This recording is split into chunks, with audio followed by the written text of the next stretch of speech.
Hello everyone, class 7th Heritage Math exercise 16.4 question number D first. Give reason to justify that the following pairs of triangles is congruent.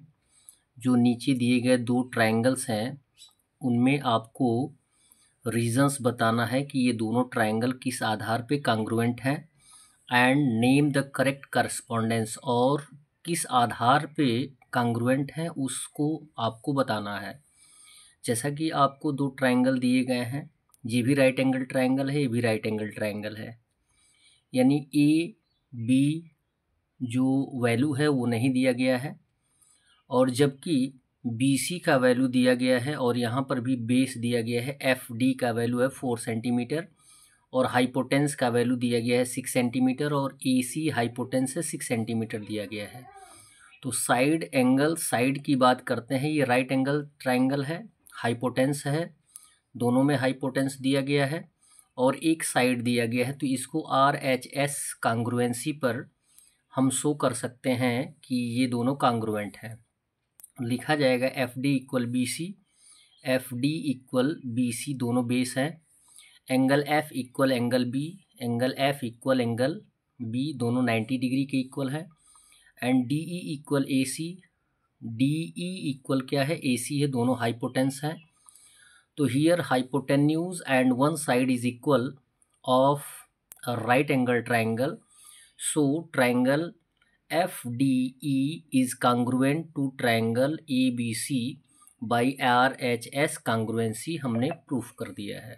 Question number 2 दिया गया है, in the adjoining figure दिए गए या सटे हुए लगे हुए एडजॉइनिंग फिगर से ए बी सी जो ट्रायंगल दिया गया है इज एन आइसोसेलेस ट्रायंगल, एक आइसोसेलेस ट्रायंगल है और आइसोसेलेस ट्रायंगल का मीन्स होता है दो साइड इक्वल होते हैं। और आपको बता दें या बताते चलें कि यदि दो साइड इक्वल होते हैं तो दो एंगल्स भी इक्वल होते हैं जो बेस एंगल्स होते हैं। Triangle with A B equal A C, A B equal क्या है, ए सी है, दोनों साइड इक्वल है एंड एक परपेंडिकुलर है, ए डी परपेंडिकुलर है बी सी पर। ठीक है, जब भी कोई लाइन परपेंडिकुलर होती है तो वो 90 डिग्री का एंगल फ्रेम करती है, ये आप जानते हैं। तो इसमें आपको ए दिया गया है, term is triangle A B C congruent triangle A C D. क्या आपको बोला गया है कि ट्रायंगल ए बी डी ये एक ट्रायंगल है और दूसरा ट्रायंगल है ए डी सी, ये दोनों एक दूसरे के कॉन्ग्रुएंट हैं। तो आपको बताना है, रीज़न देना है जस्टिफाई करने के लिए ये दोनों किस एंगल पर कॉन्ग्रुएंट हैं। क्लियर है? तो आपको दर्शाया गया कि ट्रायंगल ए बी डी ये भी राइट एंगल ट्रायंगल है और उसके साथ साथ ट्रायंगल ए डी सी भी एक राइट एंगल ट्रायंगल है। किस आधार पे? जबकि ए डी परपेंडिकुलर है बी सी पर। ठीक है, तो दोनों क्या करते हैं, 90 डिग्री का एंगल फ्रेम करते हैं। और जबकि दो साइड्स इक्वल यानी हाइपोटेंस देखिए ए बी डी का इक्वल है किसके, ए डी सी के, ए सी, यानी दोनों हाइपोटेंस इक्वल हैं। तो हम किस आधार पे दे सकते हैं, जस्टिफाई कर सकते हैं, yes triangle A B D is congruent to triangle A C D. हाँ ये कॉन्ग्रुएंट है। अब रीज़न देना है, A B equal A C, A B equal क्या है, ए सी है, ऑलरेडी आपको दिया गया है, ये हाइपोटेंस है और ये गिवन है, क्या है, गिवन है, दिया गया है, तो गिवन लिख देंगे। क्लियर? ए डी इक्वल कितना हो जाएगा, ए डी हो जाएगा। ट्रायंगल ए बी डी में भी ए डी आएगा और ट्रायंगल ए डी सी में भी ए डी आएगा जो कि कॉमन है और जो कि इक्वल होगा। तो एक हाइपोटेंस हो गया और एक साइड हो गया और एक राइट एंगल ट्रायंगल यानी angle D equal angle D, दोनों में एंगल डी आएगा जो कि 90 डिग्री है, राइट एंगल है। तो हम किस कॉन्ग्रुएंसी पर शो करेंगे, by R H S congruency पे शो करेंगे कि ये कि दोनों ट्रायंगल जो हैं एक दूसरे के इक्वल हैं। अभी जस्ट एबव साइड हमने बताया है, किस आधार पे, आधार बताया गया कि hypotenuse and one side is equal of a right angle triangle, hypotenuse right angle triangle एक साइड के आधार पे।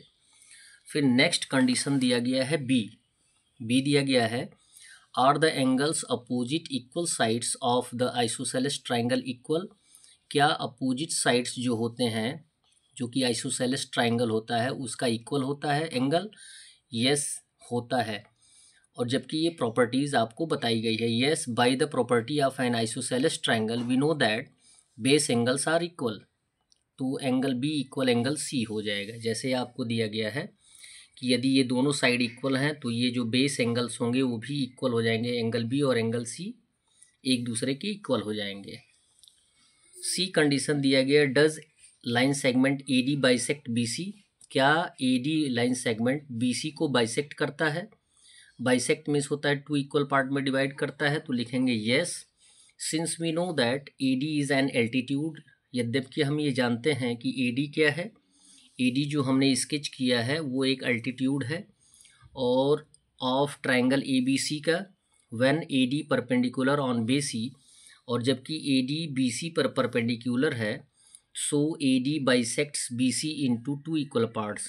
तो आपको बताया जाएगा कि यदि ये एल्टीट्यूड है तो ए डी क्या करेगा, जो परपेंडिकुलर खींचा गया है वो क्या करेगा, बी सी को टू इक्वल पार्ट में डिवाइड करेगा। ठीक है, so B D equal D C, ये हमें प्रूफ करना था। That's all. वीडियो को लाइक करें और चैनल को सब्सक्राइब करें जिससे और भी पब्लिकेशंस के सॉल्यूशन आपको मिल सकें।